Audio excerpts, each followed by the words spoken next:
자, 오늘 말씀 보겠습니다. 너희가 나를 택한 것이 아니요 내가 너희를 택하여 세웠나니 이는 너희로 가서 열매를 맺게 하고 또 너희 열매가 항상 있게 하여. 자, 누가 신실하고 슬기로운 종이겠느냐? 주인이 그에게 자기 집 하인들을 통솔하게 하고 제때 양식을 내주라고 맡겼으면 그는 어떻게 해야 하겠느냐? 주인이 돌아와서 볼 때에 그렇게 하고 있는 그 종은 복이 있다. 내가 진정으로 너에게 말한다. 주인은 자기 모든 재산을 그에게 맡길 것이다. 아멘. 오늘 말씀은 하나님의 투자에 신실하십시오라는 제목으로 말씀. 자, 하나님은 세상을 창조하시고 또 사람을 만드셨습니다. 그 말은 곧 하나님이 일하셨다라고 말씀하시고 또 7일째 되는 날에 안식하셨다라고 성경은 기록하고 있습니다. 또 예수님도 말씀하시기를 나의 아버지는 지금도 일하고 계신다라고 말씀하고 있음을 우리는 보게 되어집니다. 하나님이 일하시듯이 또 하나님께 속한 모든 사람들에게 하나님은 하나님의 일들을 사람들에게 주어서 그 일들을 하게 함으로 말미암아서 같이 동역해서 하나님의 일들을 이루게 하시는 것을 보게 되어집니다. 하나님이 사람들에게 무엇을 맡겼다라고 하면, 나에게 뭔가를 맡겼다라고 하면 하나님이 나에게 투자를 하신 것인데 뭔가를 바라고서 그것들을 맡기시고 또 투자하신 것임을 보게 되어집니다. 그런데 우리가 하나님이 뭔가를 일하시고 또 계획하셨다, 투자하셨다라고 한다면 분명히 우리는 그것들이 반드시 이루어질 것을 우리가 보게 되어집니다. 성경은 하나님이 계획하신 것이 어떻게 이루어졌는지에 대해서 기록하고 있는 그러한 말씀이고 글이다라는 것들을 우리가 보게 되어집니다. 하나님이 세상을 만드셨을 때 하나님이 말씀하신 대로 그 말씀이 세상에 돌아가는 원리가 되고 질서가 되어진 것을 보게 되어집니다. 하나님은 사람에게도 생육하고 번성하라고 말씀하셨을 뿐만 아니라 또 땅을 정복하고 다스리다라고 명령하셨음을 보게 됩니다. 창세기 1장 28절 말씀 읽어봅니다. 하나님이 그들에게 복을 주시며 하나님이 그들에게 이르시되 생육하고 번성하여 땅에 충만하여라. 땅을 정복하라. 바다의 물고기와 하늘의 새와 땅에 움직이는 모든 생물을 다스리라 하시니라. 아멘. 자, 이렇게 하나님은 하나님 스스로가 일하셨을 뿐만 아니라 하나님의 사람들에게 일을 맡기시고 또 그 일을 통해서 하나님의 뜻을 이루기를 원하셨던 것들을 보게 되어집니다. 누가복음 13장 6절에서 9절 말씀인데요. 한번 읽어볼게요.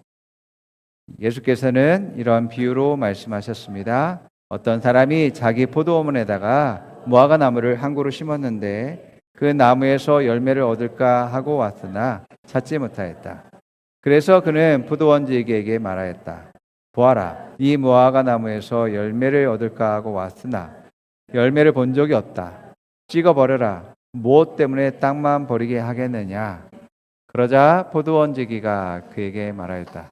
주인님, 올해만 그냥 두십시오. 그동안에 내가 그 둘레를 파고 거름을 주겠습니다. 그렇게 하면 다음 철에 열매를 맺을지도 모릅니다. 그때 가서도 열매를 묻지 못하면 찍어버립시오. 무화과는 1년마다 열매를 맺는 것이 당연한데 무화과 나무가 열매를 맺지 않는 것입니다. 3년이나 지났는데 열매를 바라보고 나무를 심었던 주인이 종에게 시켜서 그 나무를 베어버리라라고 명령하는 것을 보게 되어집니다. 자, 이처럼 하나님이 세상에 창조하신 것, 그 모든 것들은 특별한 하나님의 계획들이 있음을 보게 되어집니다. 그 계획에 따라서 이제 이루어지지 않았을 때에는 분명한 거기에 따른 심판이 존재한다라는 것을 보게 되어지죠. 자, 하나님이 나를 이 땅 가운데 두셨다. 내가 이 땅에 있다라는 것은 특별한 계획이 있다라는 것이고 또 하나님이 뜻을 이루기 위한 목적이 있음을 보게 되어집니다. 그것은 곧 하나님의 나를 위한 투자가 있었다라는 것을 알 수 있는 것이죠. 많은 사람들이 하나님 뜻대로 살지 못하는 이유는 하나님의 이러한 특별한 뜻과 계획이 있다라는 것을 깨닫지 못하기 때문입니다. 또 내가 이 땅 가운데 살면서 무엇을 내가 이루어야지만이 되는지, 무엇이 내 삶에서 중요한지를 알지 못하기 때문에 하나님 뜻대로 살지 못하게 되는 것을 보게 되어집니다.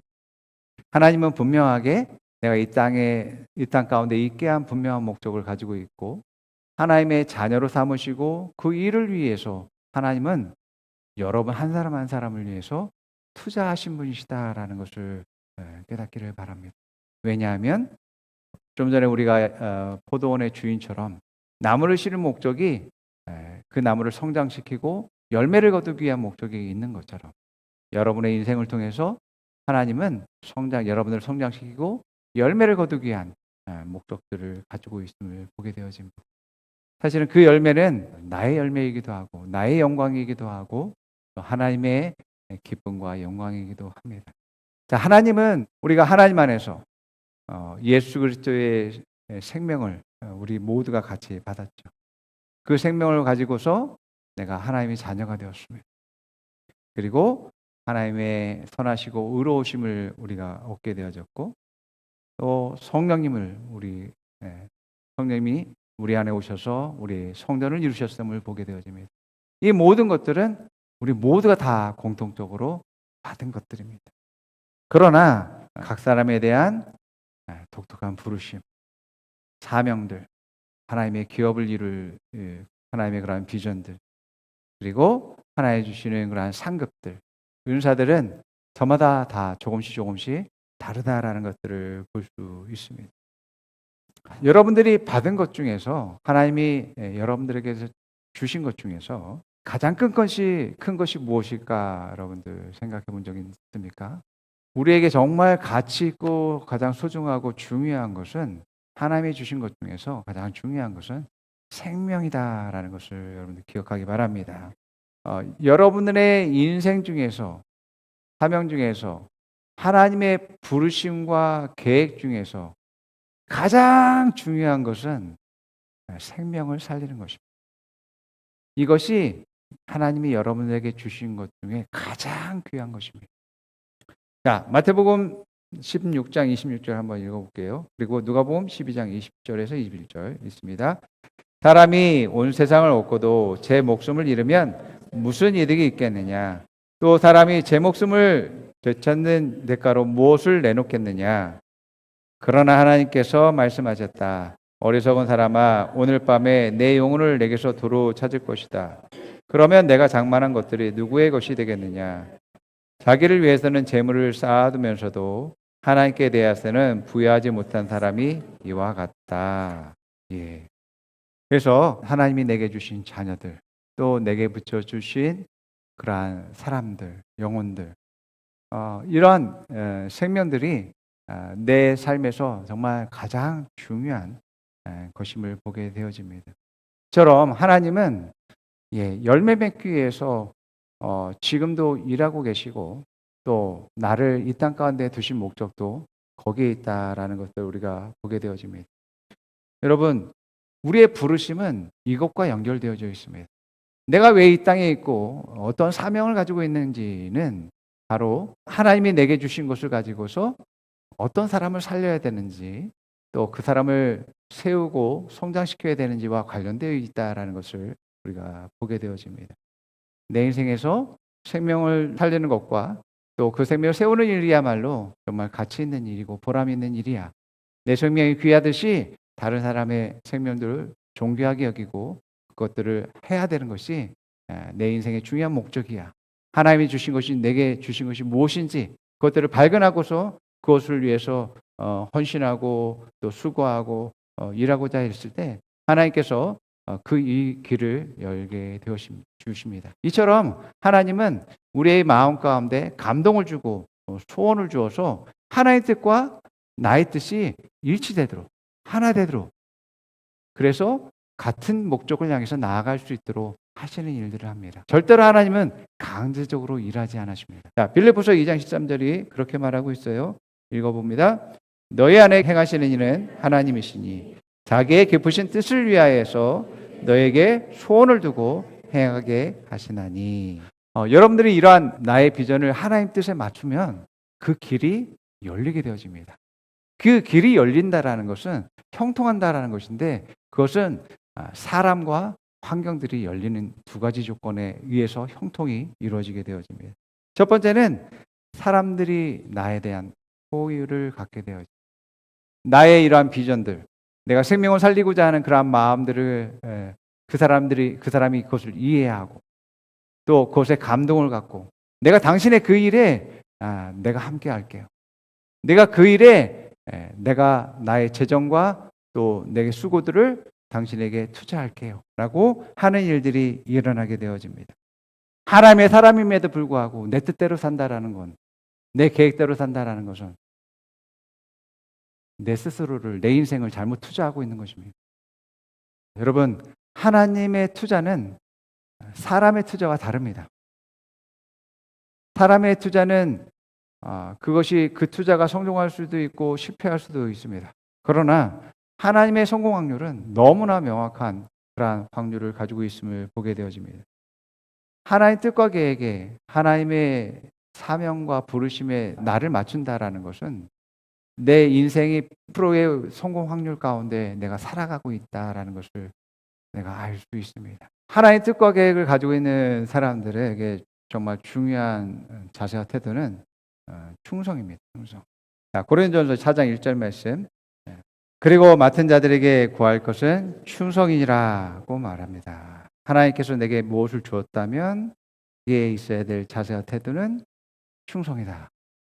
그 말씀을 믿고 어려움이 있어도 그것을 해낼 수 있는, 지속할 수 있는 그러한 자세와 태도인 충성을 가지고 있어야 된다라고 말씀하고 있습니다. 하나님의 투자 원리는 첫 번째는 작은 것에 충성하라라고 말씀하고 있습니다. 누가복음 16장 10절에 이렇게 얘기해요. 지극히 작은 일에 충성한 사람은 큰 일에도 충실하고 지극히 작은 일에 불의한 사람은 큰 일에도 불의하다. 예, 그렇습니다. 자, 마태복음 23장 23절 또 28절에서 29절 한번 읽어보겠습니다. 그의 주인이 그에게 말하였다. 잘했다 착하고 신실한 종아, 내가 적은 일에 신실하였으니 이제 내가 많은 일을 내게 맡기겠다. 와서 주인과 함께 기쁨을 누려라. 그에게서 그 한 달란트를 빼앗아서 10달란트를 가진 사람에게 주어라.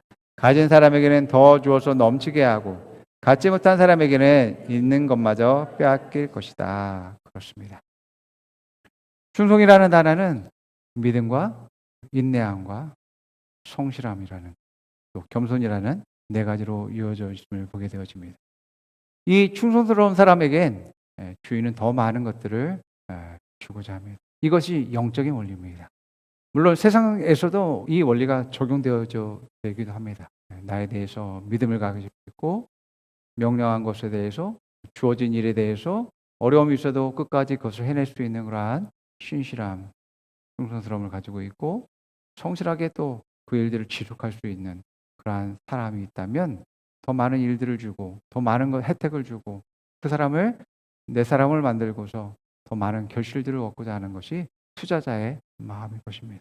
이것은 영적인 원리이기도 하고 세상적인 원리이기도 합니다. 그래서 충성 있는 사람에겐 더 많이 갖게 될 것이고 충성이 없는 자는 어떤 것도 빼앗아서 있는 사람에게 준다라는 것을 보게 되어집니다. 우리가 올 한 해 가운데서 하나님 안에서 내가 더 많은 결실을 얻기 원한다면 이러한 충성함이 있어야지만 된다고 말씀하고 있습니다. 하나님이 여러분에게 무엇을 맡겼다면 그 일이 여러분의 인생의 전부라고 생각하면서 그 일을 위해서 여러분의 모든 것을 바칠 수 있는 여러분 되기를 축복합니다. 우리는 여러 어려움과 문제들이 있을 때에 정말 그 일이 하나님의 뜻에 의해서 하나님 나라에서 얼마나 중요한지 가치 있는지를 발견해 봐야지만 됩니다. 그럴 때에 내 모든 것을 바칠 수 있게 되어지는 것이죠. 앞서 말씀드린 대로 충성하는 사람은 충성하는 대상에 대해서 그분의 말씀에 대한 믿음을 가지고 있는 사람이고 어떤 어려움이 있다 할지라도 그것들을 성실하게 신실하게 그 일들을 이룰 수 있는 그런 사람이라고 말씀했습니다. 거기에 한 가지 더해서 그 사람은 그 일을 성공적으로 수행했다 할지라도 겸손해야 된다고 말씀하고 있습니다. 그래야지만이 더 많이 갖게 되어진다라고 말합니다. 더 많은 그러한 결실들과 또 주인이 주시는 열매들이 있게 되어진다라고 말합니다. 혹시 내가 충성스럽게 하지만 겸손했나? 한번 생각해 봐야지만 되어집니다. 태도가 좋지 못하면 높이 올라갈 수도 없고요. 더 많은 것을 누릴 수가 없게 되어집니다. 하나님은 우리의 마음과 중심을 아시는 분이시잖아요. 내가 하나님의 일을 한다라면 내 중심과 동기가 올바른 태도로 나와야지만 되어집니다. 세 번째는 하나님의 투자 방식은 하나님이 주신 것을 나눠야지만 된다. 나눈 자가 복되다라고 말하고 있습니다. 하나님 주신 것이 무엇인지, 내가 무엇을 받았는지에 대해서 알아야지만 돼요. 많은 사람들이 내가 이거 하나님 주셔서 내가 은혜 받았습니다, 축복 받았습니다라고 하지만 그냥 자기 주머니에서 안 나와요. 자기만 누리고 있어요. 그것을 다른 사람들에게 나누고 하나님의 축복을 나누고 은혜를 나누고 해야지만이 그 사람도 하나님의 사랑을 알게 되어지잖아요. 오늘날 많은 그리스도인들이 하나님의 이러한 사랑을 전할 수 있는 사람들이 되어야지만 됩니다. 그래서 복음과 함께 또 많은 사람들을 돕고 섬기는 일들을 통해서 하나님의 사랑이 어떠한지에 대해서 보여줄 수 있는 그러한 자세를 가지고 있어야지만 되어집니다. 자, 마태복음 24장 43절 47절 읽어보겠습니다. 누가 신실하고 슬기로운 종이겠느냐? 주인이 그에게 자기 집 하인을 통솔하게 하고 제때 양식을 내주라고 맡겼으면 그는 어떻게 해야 하겠느냐? 주인이 돌아와서 볼 때에 그렇게 하고 있는 종은 복이 있다. 내가 진정으로 너에게 말한다. 주인은 자기 모든 재산을 그에게 맡길 것이다. 와, 모든 재산을, 주인이 가진 모든 것을 그에게 맡긴다고 말합니다. 어떤 사람에게 주인이 준 것을 나누고 주인이 명령한 것을 행할 때에 주인의 모든 것을 맡긴다라고 이야기하고 있음을 보게 됩니다. 누가복음 6장 38절에 남에게 주어라 그리하면 하나님께서도 너에게 주실 것이니 대를 누르고 흔들어 넘치도록 후하게 되어서 너의 품에 안겨주실 것이다. 너희가 되질하여 주는 그 대로 너희에게 도로 되어서 주실 것이다. 아멘. 우리가 부유함을 누리는 것은 나누는 데 있습니다. 내가 가난한 것은 나의 그러한 인색함으로 말미암아서 하나님의 부유함을 내가 받지 못하기 때문에 그렇습니다. 하나님은 우리에게 은혜 주시기 좋아하시고 축복하기 좋아하시고 하늘의 능력들을 우리에게 부어주시기 좋아하십니다. 그래서 나로 하여금 나와 함께 동역하게 하심으로 말미암아서 많은 사람들의 생명을 살리고 돕고 세워지는 일들을 하게 하십니다. 내가 그 일을 한다라고 해서 내가 손해보고 또 가난해지게 하는 것이 아니라 나로 하여금 더 많은 것을 누리게 하시는 것을 보게 되어집니다.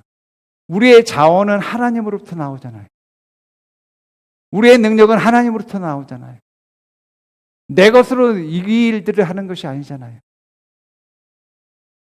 그것을 받아서 은혜로 받아서 내게 은혜를 베풀고 축복을 받아서 내가 축복함으로 말미암아 그 사람이 하나님의 사랑을 알아서 그 사랑을 가지고서 또 다른 사람들에게 흘려보내는 일들을 하게 되어지고 또 하나님은 또 그것을 통해서 내게 더 많은 것들을 부어서 더 많은 축복들이 흘러가게 하시잖아요. 여러분, 이게 하나님이 원하시는 그러한 축복의 통로이고 은혜의 통로이고 하나님이 모든 사람이 하나님의 사랑을 알게 하는 방식입니다. 그러나 내가 인색하고 이기적이고 자기중심적이 되어져서 그 받은 것을 나만 한다라면 다른 사람은 하나님의 축복과 은혜를 누리지 못하게 되잖아요. 알지 못하게 되잖아요. 그것이야말로 탐욕스러운 것이고 하나님이 실망하고 더 이상 내게 축복하지 않는 축복이 끊어지는 그런 결과들이 일어나게 되어지는 것을 보게 되어집니다. 우리는 은혜 받고 축복을 더욱더 누릴수록 정말 나를 통해서 얼마만큼의 재정이 흘러가는지 모르겠지만 실제로는 먹고 사는 것 외에 다른 것 없이 하나님의 기쁨과 영광을 위해서 살아갈 때에 그 일을 통해서 놀랍게 하나님이 영광 받으시는 일들이 일어나게 보게 됩니다. 우리는 그냥 하나님의 그런 축복의 통로로서 쓰여질 때에 계속 여러분들이 흘려보낼 때에 여러분들은 더 많은 하나님의 축복을 받고 누리게 되어지고 더 많은 것들을 여러분들에게 부어주는 일들이 계속해서 일어나게 된다는 것을 기억하기 바랍니다.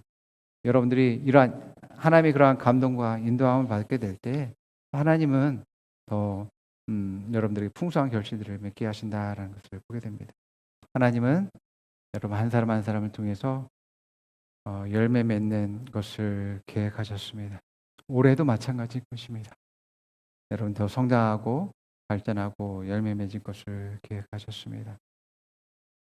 끊임없이 우리가 해야 되는 것은 하나님의 뜻과 계획 안에서다라는 것을 기억하게 하시면 됩니다. 계속해서 내가 그 말씀에 초점을 맞추고 내 자세와 태도를 하나님 원하시고 기뻐하시는데 맞추면 맞출수록 여러분의 능력이 아니라 하나님의 능력과 하나님의 뜻과 계획에 의해서 성장하고 발전하고 열매 맺는 일들이 여러분들에게 계속 일어나게 될 것입니다. 여러분, 가지가 열매 맺는 것은 나무에 붙어 있으면서 나무가 주는 영양소를 받아들이고 계속해서 성장하면 열매 맺는 것은 그냥 자연스러운 것입니다. 당연한 것입니다. 사과나무 가지가 사과나무에 붙어 있으면서 나무가 주는 영양소를 받아들이고 성장하면 사과 열매 맺는 것이 당연하죠. 우리가 하나님 안에서 하나님 주신 말씀의 양식을 내 것으로 삼고서 정말 주님이 원하시고 기뻐하시는 일들을 위해서 내가 그것을 위해서 살아간다라면 여러분들은 항상 그 열매가 끊이지 아니하고 풍성히 맺히는 일들이 일어날 것을 여러분들 믿으시 바랍니다. 나는 내 삶을 예언할 수가 있게 되는 거죠.